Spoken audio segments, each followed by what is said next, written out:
Tantor Audio, a division of Recorded Books, presents Queen of the Negro Leagues, Effa Manley and the Newark Eagles by James Overmyer, narrated by Reneé Pitts. Forward. The powerful and inspirational story of the Negro Leagues is one of sheer determination and devotion. Strong-willed, dedicated athletes who simply refused to accept the notion that they were unfit to share in the joys of our national pastime. They were baseball players, first and foremost, who forged a glorious history during an inglorious era of American segregation. But the transcending story of the Negro Leagues is not one that dwells on the social adversity the players faced, but rather what they did to overcome that adversity. These talented athletes never cried about the social injustice. Instead, they went out and did something about it. Remarkably, it's all based on one simple principle. You won't let us play with you? Then we'll create a league of our own. And that they did. It officially began in 1920 when Andrew Rube Foster established the Negro National League in a meeting that took place at the Paseo YMCA in Kansas City, Missouri. The Negro Leagues would then operate for an amazing 40 years and provided a playing field for the best Black and Hispanic athletes to showcase their world-class baseball skills. Stars were born. There's Cool Papa Bell, still believed to be the fastest man to ever play the game. He could circle the bases in 12 seconds. Or the legendary Satchel Paige, who in 1948 became the oldest rookie in Major League Baseball history at the tender age of 42. Or was it 52? Only Satch knew, and he never told. Or the prodigious power of Josh Gibson, who was often called the Black Babe Ruth. But there were others who saw Gibson hit balls where no mere mortal had ever hit them, who called Ruth the White Josh Gibson. Negro Leagues baseball brought a level of joy to African Americans from the Deep South, to the heart of America, to the Eastern Seaboard, and was a catalyst for an economic growth in many urban communities. Essentially, wherever you had successful Black baseball, you had thriving Black economies. It's so easy to fall in love with the pride, passion, perseverance, and courage that America's unsung baseball heroes exhibited in the face of adversity to play the game they loved. It's compelling and awe-inspiring. Their love for America's pastime would change the game and America, too. Embedded inside the broader story of the Negro Leagues are equally fascinating, but often overlooked, stories of the owners who invested in the Black baseball experience. Their impact shouldn't be forgotten. And you certainly had your share of characters among that esteemed group of owners, too. They spanned the gamut. Truth is far better than fiction. And when it comes to the Negro Leagues, the tendency has been to take liberties with the story. But as my dear friend, the late, great Buck O'Neil used to say, you don't have to fictionalize the Negro Leagues to make it entertaining. Just tell the truth. It's entertaining on its own. One of those stories seemingly just too good to be true is that of Effa Manley, an incredible woman who, along with her husband, Abe, owned the Newark Eagles. There was always a certain mystique about Effa Manley, an admired level of sophistication and savoir-faire. She was poised and polished, regal and refined. Yet, underneath that veil of social grace and grandeur was a smart and tenacious competitor with a dogged determination to win. Effa brought that tenacity to the table as she squared off, often as a lone voice, against her male counterparts. For some owners, her business savvy ingratiated her, while others were infuriated. She was considered a know-it-all who was out of her league. How dare she try to bring new ideas to an old-school, good old boys game? After all, baseball was a man's world. Or was it? Au contraire. Quite simply, Effa knew the business of baseball as well as any man. That rubbed a lot of the fellas wrong, and she didn't care. Instead, Effa went about her business of building the Eagles into a model baseball franchise. She may not have garnered their acceptance, but she earned their respect. People say don't live in the past, but I guess it depends on how interesting your past is, Effa would say. And few had a more interesting past than Effa Manley, the queen of the Negro Leagues. Beneath the complexities of her skin complexion, where even to this day the debate rages on whether she was black or white, was a woman who was clearly comfortable in her own skin. She seamlessly and fearlessly morphed between both worlds, taking advantages of opportunities that her whiteness afforded, while bringing a soulful spirit that put her at the front of social causes in the African American community. As influential as Effa Manley's role in baseball became, her influence beyond the field was equally impressive. Her dedication to the civil rights movement and social activism endeared her in Newark's African American community. Whether it was support of groundbreaking boycott efforts like the Don't Buy Where You Can't Work movement, or making power moves like teaming with the Citizens League for Fair Play, where she organized a 1934 boycott of stores that refused to hire black sales clerks. Effa was a power hitter for positive change. And for the record, that Effa-led boycott led to 300 stores in Harlem hiring black clerks. While operating in a man's world of professional baseball certainly presented its challenges, the fact that Effa Manley became a prominent player in the hierarchy of the Negro Leagues speaks volumes about a league that championed an inclusive mindset by opening its doors to players of all colors and women.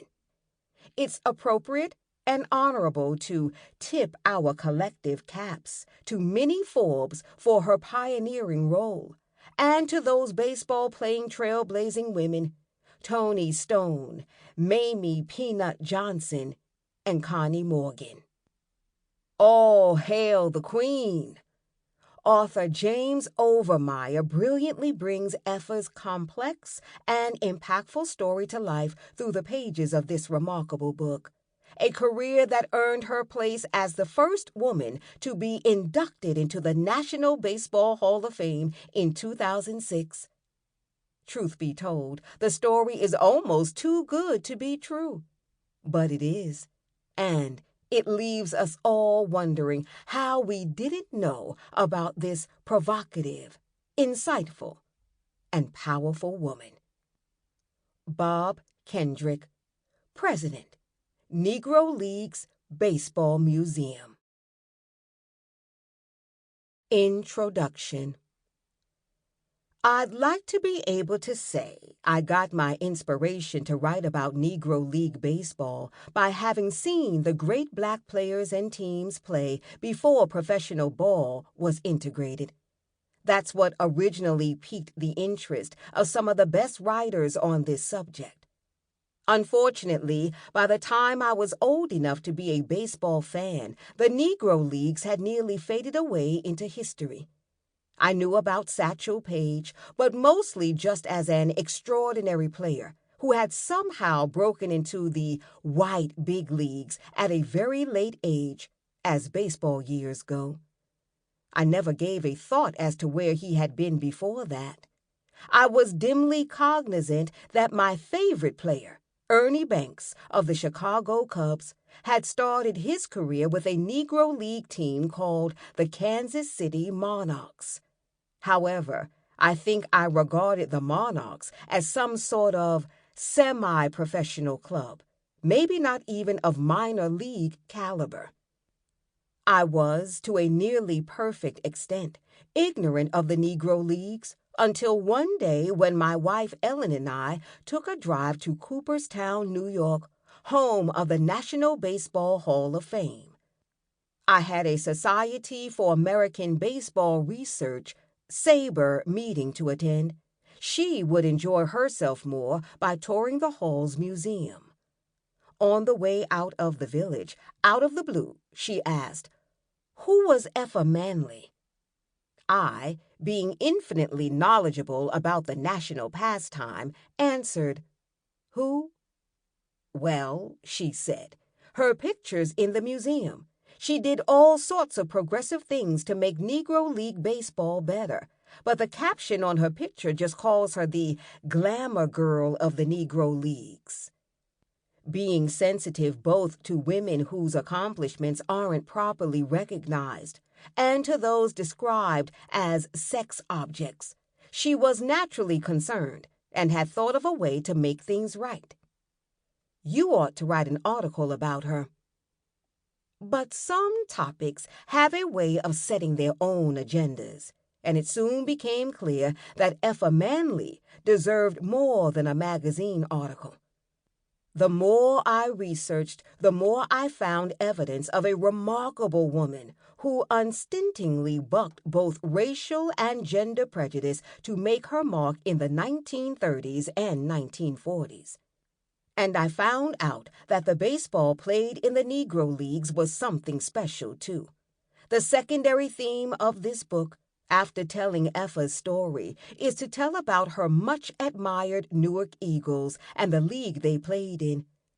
I'm pleased to see that so much attention is coming to black baseball these days after many years of neglect, and I'm proud to make my own contribution.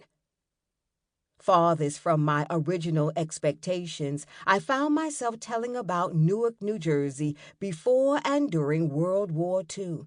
As it turned out, the story of the Eagles was inseparable from Newark and its rapidly growing black population, which had made for itself a thriving life paralleling that of the city's majority white community, a community which was often closed to blacks.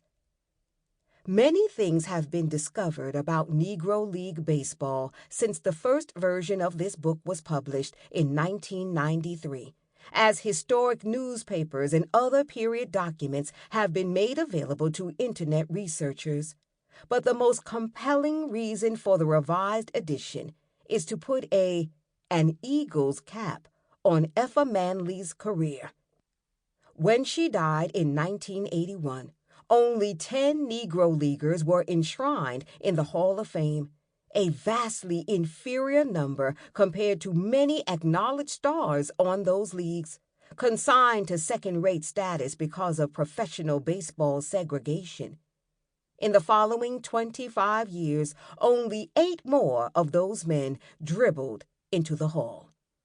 But then, in 2006, a Hall of Fame special committee charged with improving this situation almost doubled the numbers from the Negro Leagues and the black independent teams that preceded the league's founding.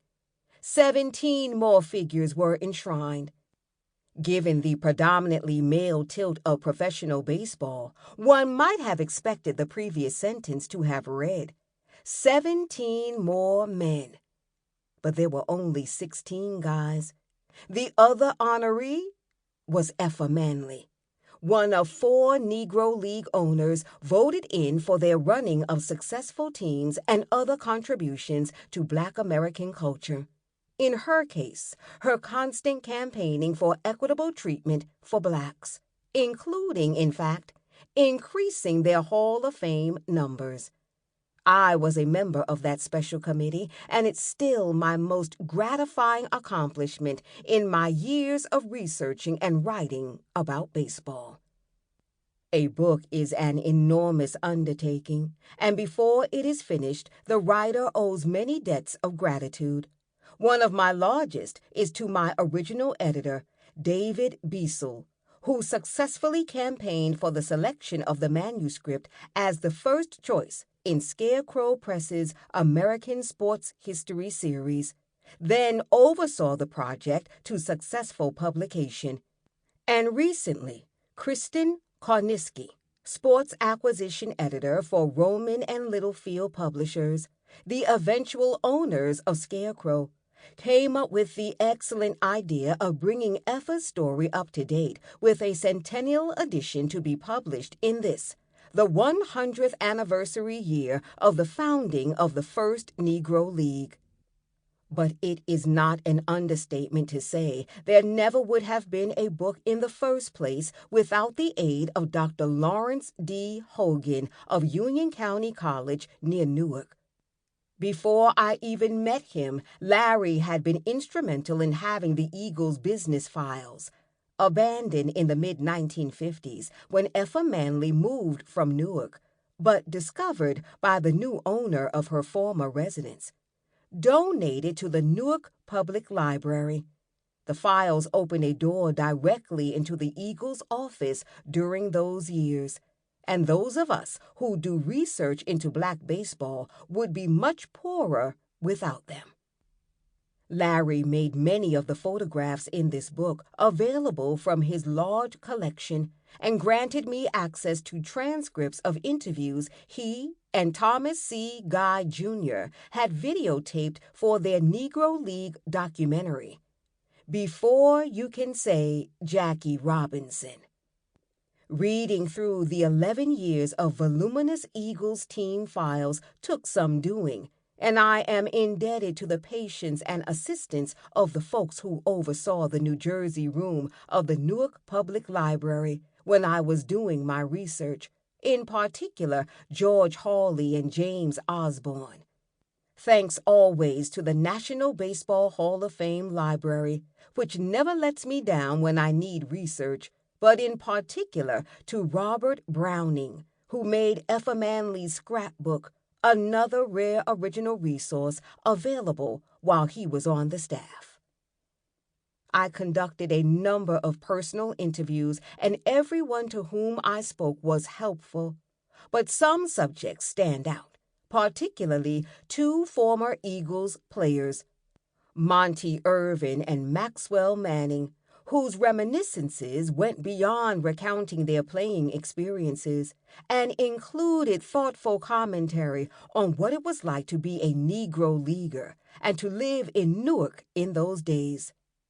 I also interviewed 4 journalists, Jerry Eisenberg, who writes for the Newark Star-Ledger, 2 former reporters, John T. Cunningham and Connie Woodruff, and Jocko Maxwell, a retired sportscaster, all of whom were most helpful in imparting to me the social and cultural fabric of Newark and its baseball tradition. The extra insight that news people acquire about their beats was of great help to me. Although Effa herself was unavailable, she died in 1981. 2 persons who had interviewed her, William Marshall of the University of Kentucky, and Don Rogerson, author of A General History of the Negro Leagues, made copies of their tapes available. My general research would have been much more difficult without the help of members of SABR's Negro Leagues Committee. The late co-chair, Dick Clark, ran an information clearinghouse out of his home in Ypsilanti, Michigan. He would copy and send you anything he had, with only one caveat. This was before internet file transfer, and you first had to send him a first-class stamp for every 4 pages of photocopying to cover the mailing cost. His work on your behalf was free. It was a very good deal, and Dick's files filled a multitude of gaps. His longtime partner at the head of the committee and current chair, Larry Lester, made several photographs available for this edition and continued his long-standing role as the one to see when a factual question needs answering or direction is desired in delving into the history of black baseball. Effa Manley's family history is one of the most interesting things about her, but at the same time, assembling a complete biographical picture of her life outside baseball has been almost maddeningly difficult. No one in the family appears to have compiled a comprehensive history when she was alive, and there are a number of geographical locations involved, making on-the-scene research demanding. But renewed interest in her life since her election to the Hall, coupled with the availability of so many written resources via the Internet, has enabled the enthusiastic to achieve the previously impossible. I owe thanks to two of Mrs. Manley's grandnieces, Michelle Welch and Cynthia Moore, both of Fort Myers, Florida, for sharing their genealogical work on their family, and to Dr. Amy Essington, director of the Historical Society of Southern California and a history instructor in the California State University system, who tracks Mrs. Manley in the Los Angeles area where Effa lived at the end of her life and where Amy now resides. Going back to the original version of the book, which was my first, I owe thanks to David Petrucia, Richard Puff, and David Walsh, all SABRE members who offered the right mix of constructive criticism and encouragement when it appeared this project might never get off the ground, and to William Howard and William Reichert, who handled the technical chores of copying and printing many of the book's illustrations.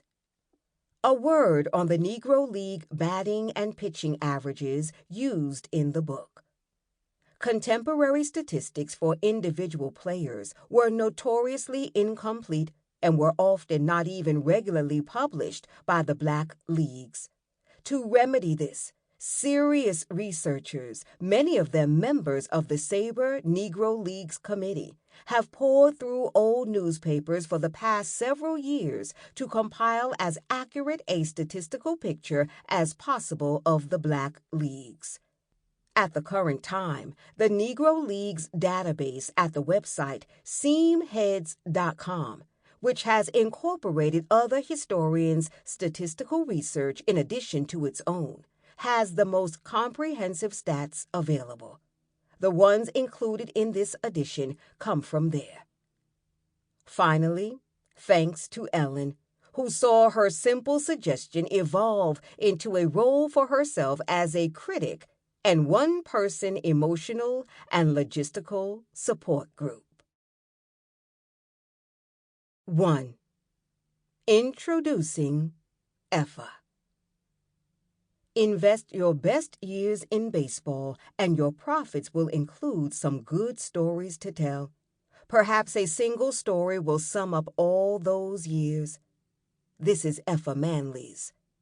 She had traveled all the way from Newark, New Jersey, down to Washington, D.C., where the country's capital was preoccupied by the end of World War II, and crowded full of the sort of people who would change the world. Washington happened to be a good location for her mission, because a big change was her goal, too. She had come to try to help draw back an iron curtain, but not the one about to drop between Western and Eastern Europe. She wanted to lift the one that had fallen across baseball 50 years before, segregating the national pastimes white and Negro teams. She was a self-appointed emissary for the black side, her qualifications for the role being that she and her husband, Abe, ran the Newark Eagles in the Negro National League. They had a partnership, but everyone knew she was the one to see about business off the ball field.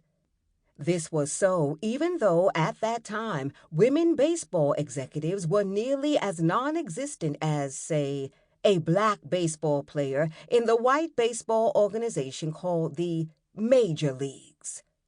The only times Effa told this story for the historical record was when she was in her 70s. Some of the details, although none of the essence, of her baseball career had eluded her, and she could not supply the specific date of the trip more than 30 years before. but it could have been August 1945, when Jackie Robinson was still just a former college football star, a war veteran, and an up-and-coming Negro leaguer. Robinson had yet to become the first black man in white professional baseball since the race's total exclusion from established, organized baseball in the 1890s. However, the willingness of Robinson and other American blacks to go into uniform for their country and support the war effort in other ways was hurrying change along. Effa was certainly alert to this. I could see that this interest was building up by leaps and bounds, and common sense just made me feel that they were going to someday do something to integrate baseball, she said. When they did it, she was determined that the Negro Leagues, Black America's best professional baseball, would be included, ideally as part of organized baseball's minor league system. Without telling her fellow black baseball owners of her mission, the glamorous Mrs. Manley, undoubtedly as well-dressed as always, and looking every inch the society matron she had a claim on being, appeared at the front desk of a downtown Washington hotel and asked for George Troutman. In the summer of 1945, Troutman was one of the most influential people in baseball.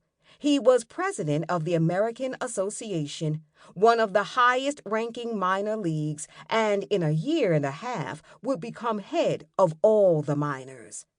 In August 1945, the likely date for Effa's mission, he was in Washington for a meeting of baseball's post-war planning committee. The 18 members of the committee were a perfect cross-section of contemporary baseball management. They were all middle-aged white men. I went right to the hotel and introduced myself, she recalled, leaving word that she wanted to see Troutman. Then she waited, and waited some more.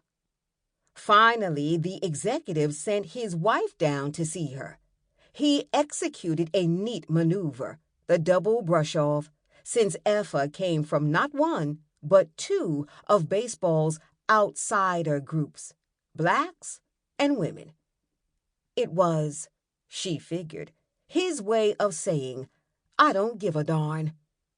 Although the meeting eventually took place, it accomplished nothing, and so was an exceptional failure for Mrs. Manley, who rarely came away from a venture empty-handed. She had, by her own account, had a scandalous birth and had grown up lower class, but beautiful. She married a man who had his own somewhat nefarious background, but who also had money, and she had risen into the fringes of black high society in the metropolis of New York City, and then to a more substantial spot in the smaller black Newark community. But she was also a woman before her time, both a civil rights advocate who would take her turn on the picket line, and one of the most unusual and compelling baseball personalities of her day. She was both aggressive and progressive, and did not allow the male power structure that ran black and white baseball to go unchallenged when she thought it was wrong, as she often did.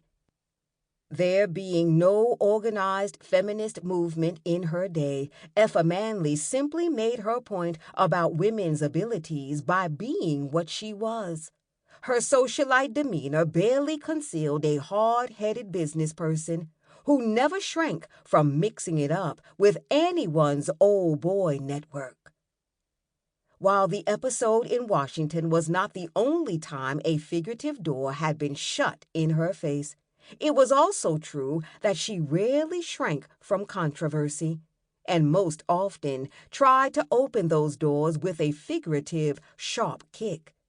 This was a woman, after all, who shocked a white businessman by injecting the subject of prostitution into the midst of fair hiring negotiations.